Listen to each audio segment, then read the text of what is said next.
बस छोड़कर भाग रही महिलाओं के साथ पुलिस के लोगों ने और वहां के नागरिकों ने बलात्कार किया। Brutal rape. पुलिस ने उन लोगों को गोलियों से भूना।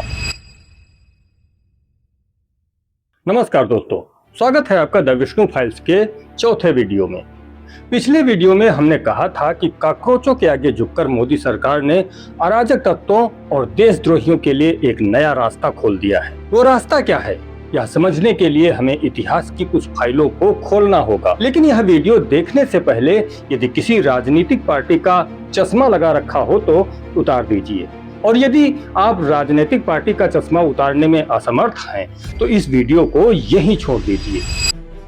15 अगस्त 1947 को भारत देश आजाद हुआ। जवाहरलाल नेहरू भारत के प्रधानमंत्री बनाए गए।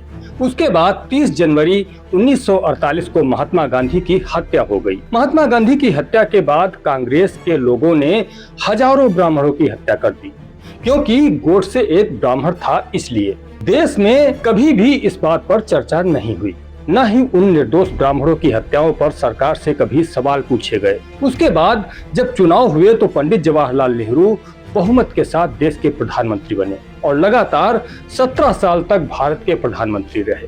राहुल गांधी आज भी गोडसे को आतंकवादी कहते हैं, लेकिन क्या कभी आपने उनके मुंह से हजारों ब्राह्मणों की हत्या करने वालों का नाम सुना? क्या कभी आपने उनके मुंह से इंदिरा गांधी के हत्यारों का नाम लेते हुए सुना? या फिर क्या कभी आपने उनके मुंह से राजीव गांधी के हत्यारों का नाम लेते हुए सुना?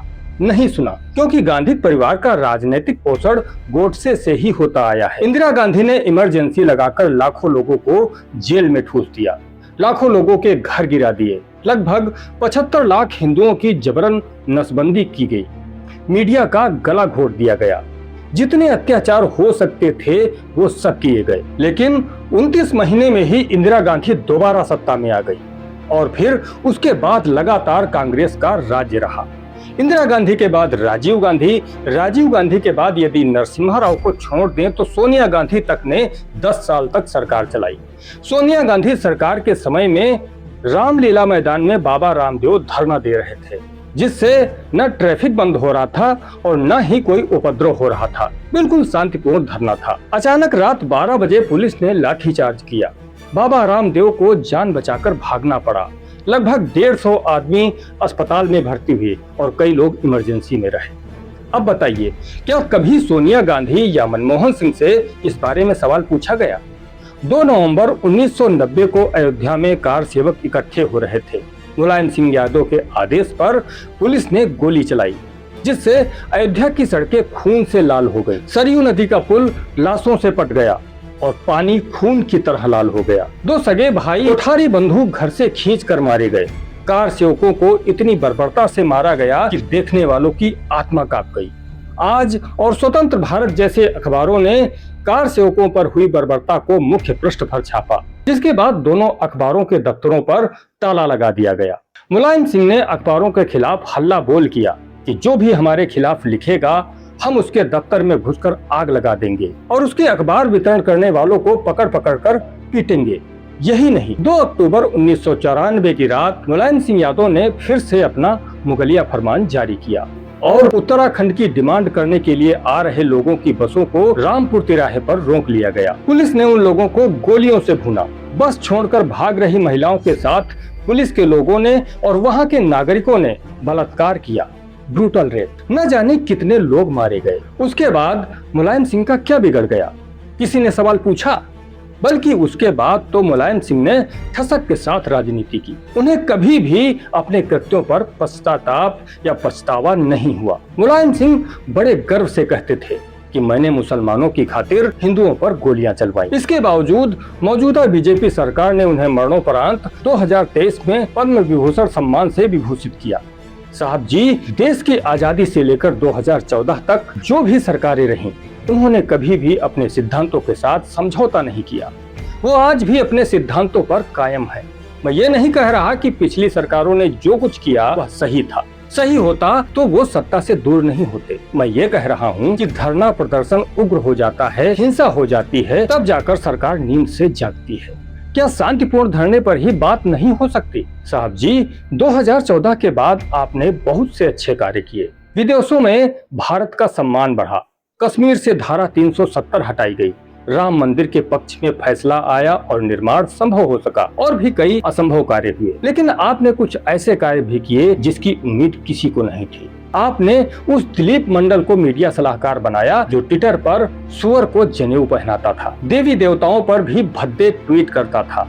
आपने उसी नृपेंद्र मिश्रा को राम मंदिर निर्माण समिति का अध्यक्ष नियुक्त किया जो मुलायम सिंह के समय में प्रमुख सचिव पद पर था। कार सेवकों पर गोली चलवाने में नृपेंद्र मिश्रा को भी उतना ही जिम्मेदार माना जाता है जितना कि मुलायम सिंह को।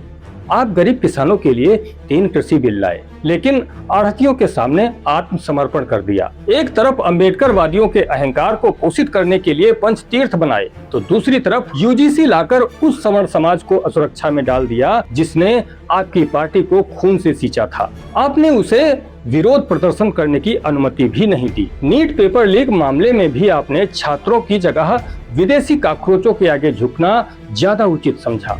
शायद इसीलिए राहुल गांधी आपको सरेंडर नाम से संबोधित करते हैं, क्योंकि आपने सिद्धांतों से समझौता कर लिया है। आपको जहां झुकना था वहां तनकर खड़े हो गए, और जहां तनकर खड़े होना था वहां झुक गए। सबको खुश करने के चक्कर में आपने अपने कार्यकर्ताओं की अनदेखी कर दी। आपने कहा था अच्छे दिन आने वाले हैं, लेकिन एक सामान्य कार्यकर्ता के अच्छे दिन कभी नहीं आए।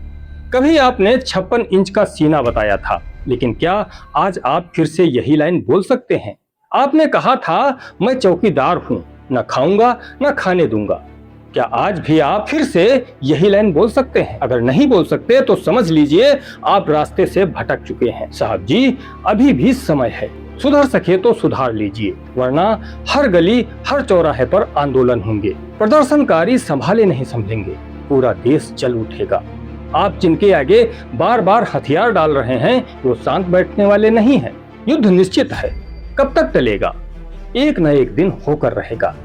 भगवान श्री कृष्ण ने भी गीता में कहा है कि हतो वा प्राप्स्य स्वर्गम जित्वा वा भोक्ष्यसे महिम तस्माद् उत्तिष्ठ कौन्तेय युद्धाय कृत निश्चया।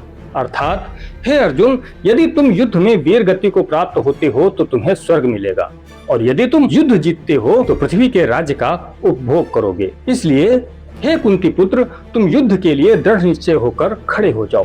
साहब जी, बाकी पर तो झांकी है, 2027 और 2029 अभी बाकी है।